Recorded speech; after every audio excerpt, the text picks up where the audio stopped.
அனைவருக்கும் வணக்கம். நம்ம இன்னைக்கு வீடியோவில் எதை பற்றி பேச போகிறோம் அப்படின்னா, வெற்றி தலைவர் விஜய் அண்ணாவின் பிறந்த நாள். அதுக்கு முன்னால் வீடியோ பார்க்குறதுக்கு முன்னால் நம்ம சேனலுக்கு புதுசாக வந்துருந்தீங்கன்னா சேனல் சப்ஸ்கிரைப் பண்ணிக்கோங்க. கூடவே அந்த பெல் ஐக்கான் டச் பண்ணிக்கோங்க. இந்த வீடியோ சம்மந்தப்பட்ட கருத்துக்களை கமெண்ட் பாக்ஸில் மறக்காமல் சொல்லுங்கள். அப்படியே லைக் பண்ணிக்கோங்க. முடிஞ்சால் ஹைப்னு ஒரு பட்டன் இருக்கும், அதையும் கொடுத்துக்கோங்க. இப்போ வீடியோக்குள்ளே போவோம்.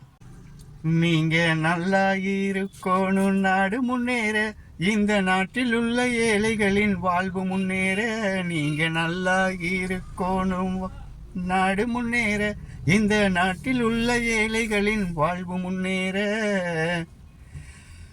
என்றும் நல்லவங்க எல்லாரும் உங்க பின்னாலே, நீங்க நினைச்சதெல்லாம் நடக்கும் உங்க கண்ணு முன்னாலே என்றும். நன்றி. இணைந்திருக்கும் உறவுகளே, இன்றைக்கி வீடியோவில் எதை பற்றி பேச போகிறோம் அப்படின்னு சொல்கிறதுக்கு முன்னால் இதை பற்றி தான் பேச போகிறோம் அப்படின்னு உங்களுக்கு நல்லாவே தெரிஞ்சிருக்கும். இன்றைக்கி நமது வெற்றி தலைவர் விஜய் அண்ணா அவர்களின் பிறந்த நாள். இந்த இனிய பிறந்த நாள் வாழ்த்துக்களை சொல்லிட்டு வீடியோக்குள்ளே போவோம். அதாவது அள்ள குறையாத அட்சய பாத்திரம் அப்படின்னு சொல்கிறது எல்லாருக்கும் தெரியும். ஆனால் அள்ளிக்கிட்டே இது குறையவே குறையாத பாத்திரம் அப்படின்னு சொல்கிற மாதிரி வெற்றி தலைவர் விஜய் அண்ணா நல்ல திட்டங்களையும் மக்களுக்கான செயலையும் செயல்படுத்தி கொடுத்துட்ருக்காரு. அது மாதிரி மற்றவர்களை தூத்தி பேசுகிறத தவிர்த்துருங்க, அது நமக்கு வேலை இல்லை அப்படின்றதையும் சொல்லியிருக்காரு. அவர் சொல்கிறது என்ன தெரியுமா, நம்மளை இயேசுவோரையும் நாம் வாழ்த்தி பேசுவோம் அப்படின்னு சொல்கிறாங்க. நம்மளை யாராவது திட்டினா கூட அவங்களையும் நீங்கள் வாழ்த்தி பேசுங்க, நமக்கு அது வேலை இல்லை. நம்ம மக்களுக்கான ஒரு இயக்கமாக போயிட்டுருக்கோம். மக்களுக்கு என்ன செய்யணும், மக்களுக்கு நல்லது செய்யணும் அப்படின்றத அவங்க சொல்கிறாங்க. நம்ம அண்ணன் நமக்கு நல்ல விஷயங்களை கற்றுத்தராங்க. அவன் நம்மளை திட்டானா நீ உடனே திட்டுங்க, அவன் கூட பேசாதீங்க அப்படின்னு சொல்லக்கூடிய ஒரு தலைவரை இனிமேல் நம்ம அரசியல் வரலாற்றில் பார்க்கவே முடியாது அப்படின்னு நல்லா தெரிஞ்சு போச்சு. இன்றைக்கி அப்பேற்பட்ட ஒரு தலைவனுக்கு இன்றைக்கி பிறந்த நாளுங்க. வாழ்நாளில் மறக்க முடியாத இவ்வளவு நாள் எங்கள் மதிப்புக்குரிய ஸ்டார், அப்படியே உயர்ந்த அந்தஸ்தில் இருந்த ஒரு நடிகருக்கு பிறந்த நாள் கூறிய எங்களுக்கு இன்று தமிழ்நாட்டின் முதலமைச்சராக வாழ்த்து கூற வாய்ப்பு கிடைச்சிருக்கு. ஆனால் ஒரே ஒரு தப்பு பண்ணிட்டீங்கன்னா, ஒரு போஸ்டர் ஒட்டக்கூடாதுன்னு சொல்லிட்டீங்க. நீங்கள் போஸ்டர் ஒட்டக்கூடாதுன்னு சொன்னது எதிர்கட்சிக்காரவங்களுக்கோ மற்றவங்களுக்கோ கிடையாது. நீங்கள் சொன்னது செஞ்சு விட்டது எல்லாமே நம்ம கட்சியில் இருந்த உங்கள் தம்பிகளுக்கு தான் இந்த ஆர்டர் போட்டீங்க. அதுவும் சட்டப்படி ஆர்டரை போட்டுவிட்டீங்க. பார்க்குறதுக்கு நகரம் சுத்தமாக இருக்குது. எங்கும் போஸ்டர்கள் இல்லாத ஒரு தமிழ்நாடை பார்க்க முடியுது.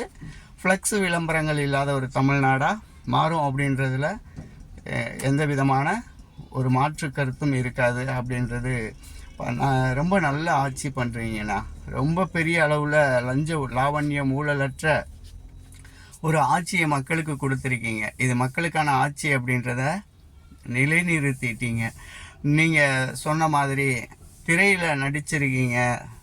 நீங்கள் ஒருவேளை முதலமைச்சர் ஆனா அப்படிங்கும்போது நிஜத்தில் நான் முதலமைச்சராக நடிக்க மாட்டேன்னு சொன்னீங்க. ரியல் ஹீரோ நீங்கள் தான்ண்ணா. உங்களோட வெற்றி அப்படிங்கிறது இந்த மக்களோட வெற்றி. என்றென்றும் இந்த மக்கள் உங்களுக்காக வாழ்நாள் முழுவதும் நாங்கள் உங்கள் கூட பயணிப்போம். எந்த மாற்று கட்சியிலேருந்து வர்றவங்க வந்து இணைகிறவங்களை பார்க்கும்போது எங்களுக்கு கொஞ்சம் பயமாக இருக்குது.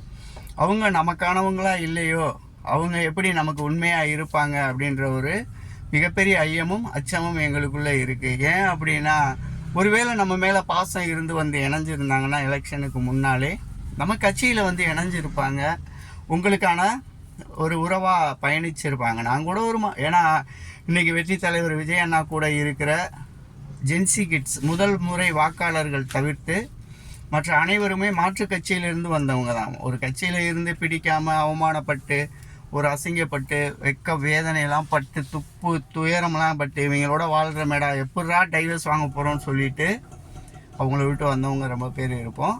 எலெக்ஷனுக்கு முன்னால் உங்கள் அரசியல் பயணம் ஆரம்பித்து 1.5 வருடம் உங்களோட கட்சியில் பயணித்து உங்களுக்காக உண்மையாக வந்திருக்கிற அந்த மாற்று கட்சி உறவுகள் அப்படிங்கிறது தூய்மையானது.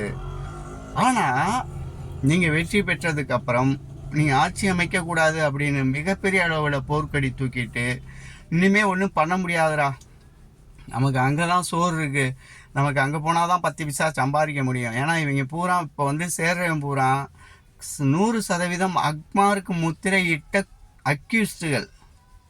நீங்கள் இன்றைக்கி கட்சியில் சேர்க்குற அவ்வளோ பேருமே நம்ம கட்சிக்கான களங்கம். நம்ம கட்சியை வந்து தூய்மையான மக்கள் இயக்கம் இது தூய்மையான சக்தி, தூய சக்தி அப்படின்னு சொல்கிறதுக்கு இனி அருகதை இல்லாமல் போயிருமோ அப்படின்ற ஐயம் எங்களுக்கு ரொம்ப பெரிய அளவில் இருக்குண்ணா. இவங்க என்ன பண்ணுவாங்க? நீங்கள் இன்றைக்கி கவுன்சிலர் எல்லாம் எடுக்கிறீங்க, கவுன்சிலர் எல்லாம் வர்றாங்க. அவங்க கவுன்சிலராக இருக்கிறவங்க எப்படி இருப்பாங்க அப்படின்னா, என் அனுபவத்தில் நான் சொல்கிறேன். சாதாரணமாக ஒரு இபி பில்லு ஒரு கையெழுத்து போடணுன்னா 10,000 கொடுக்கணும்னா, நம்ம வீடு மராமத்து பார்க்கணுன்னா 40,000, 1.5 லட்சம் 2 லட்சம் கொடுக்கணும் நம்ம வீடு மராமத்து பார்க்குறதுக்கு. இந்த மாதிரி எல்லாத்துலேயுமே லஞ்சத்தில் ஊறி போய் லஞ்சம் எப்படி வாங்கணும் அப்படின்னு ஒரு ஹிஸ்ட்ரியை வச்சுருப்பாங்க.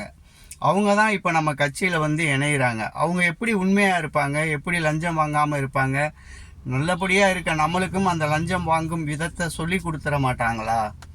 எப்படி மக்களுக்கு நீங்கள் நினைக்கிற மாதிரி நாங்கள் நினைக்கிற மாதிரி நல்லாட்சியும் நல்லதும் நம்ம செய்ய முடியணும்? உங்கள் கூட மக்கள் இருக்காங்க, அந்த மக்களுக்கு நீங்கள் உண்மையானவராக இருக்கீங்க. அப்படி இருக்கும்போது அந்த மக்களுக்கான ஒரு அரசு ஆட்சி அமைஞ்சு போயிட்டுருக்கு. எதுக்குன்னே அந்த கல்சரையெல்லாம் நமக்கு வேண்டாமே அப்படின்னு நான் நினைக்கிறேன். உங்கள் காதுகளுக்கும் உங்கள் பார்வைக்கும் இது வந்திருக்கா அப்படின்னு எனக்கு தெரில.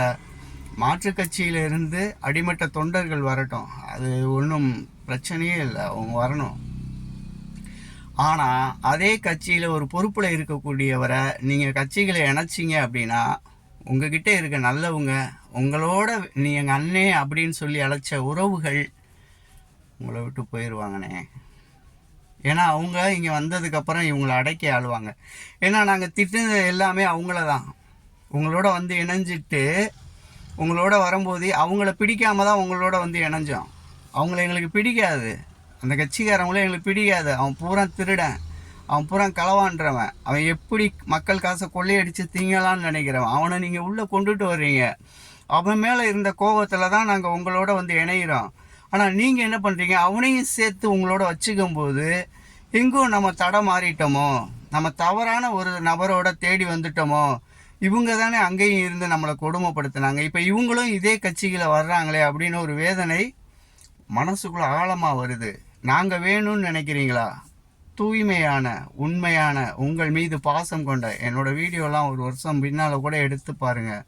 ரொம்ப பெரிய அளவில் எங்கள் அண்ணனுக்காக நாங்கள் பேசியிருக்கோம். இப்போ கூட சொல்கிறோம், என்றுமே என் வாழ்நாளில் உயிர் இருக்கிற வரைக்கும் விஜய் அண்ணா தான். ஆனால் மாற்றுக் கட்சியிலிருந்து வரக்கூடிய அந்த தீய சக்திகளின் அதிகாரம் இங்கே வேறுண்டும் போது எங்கள் அண்ணனை மட்டும்தான் எங்களுக்கு பிடிக்கும். நாங்கள் எங்கள் அண்ணனை மட்டும்தான் வாழ்த்தி பேச முடியும். நீங்கள் நிப்பாட்டின எம்எல்ஏ, எம்பி, அந்த அமைச்சர்கள் யாரையாவது எங்களுக்கு தெரியுமாண்ணே? யாரையாவது தெரியுமா? எங்களுக்கு அந்த இடத்துல தெரிஞ்சது விஜய், சிஎம் விஜயா இன்றைக்கி இருக்கிற நீங்கள், உங்கள் முகமும் அந்த விசில் சின்னமும். ஆனால் அதுதான் இன்றைக்கி இவ்வளோ பெரிய வெற்றியை உங்களுக்கு தேடி தந்ததே தவிர, நீங்கள் நிப்பாட்டி இருக்க எந்த எம்எல்ஏவையும் அவனுக்கும் தெரியாது. என்றைக்கும் மதுரையில் எடுத்துக்கிட்டிங்கன்னா முஸ்தபா அப்படின்ற ஒருத்தருக்கு கூட ஒரு சீட்டு கொடுத்துறீங்க, ஒரு தொகுதி பக்கமே வர்றதில்லை. எதுக்கு நீங்கள் அவருக்கு அந்த தொகுதி கொடுத்தீங்கன்னு தெரில. அந்த மக்களுக்கெல்லாம் யார் நல்லது செய்வா? ஒரு தொகுதியில் இருந்து வேலை பார்க்க முடியாத ஒருத்தருக்கு எங்கள் வரிப்பணத்தை ஏன் வீணடிக்கிறீங்க? அவர் தான் தொகுதிக்கு வர முடியாதுல்ல. அவர் சென்னையில் செட்டில் ஆகியிருக்காரு, மனநலம் பாதிக்கப்பட்ட ஒரு நபரோட மாடியில் கபடி விளையாண்டுக்கிட்டு இருக்காரு. இதெல்லாம் தேவையான எங்களுக்கு? உங்களுக்காக ஓட்டு போட்டோம், நீங்கள் செய்கிற கைமாறி இது தானா? ஒரு தொகுதியோட எம்எல்ஏவை ஒரு தொகுதிக்கிலேருந்து வேலை பார்க்க முடியலை அப்படின்னா உங்களுக்கு எதுக்கு அந்த எம்எல்ஏ அப்படின்ற ஒருத்தரை எங்களுக்கு அடையாளம் காட்டினீங்க?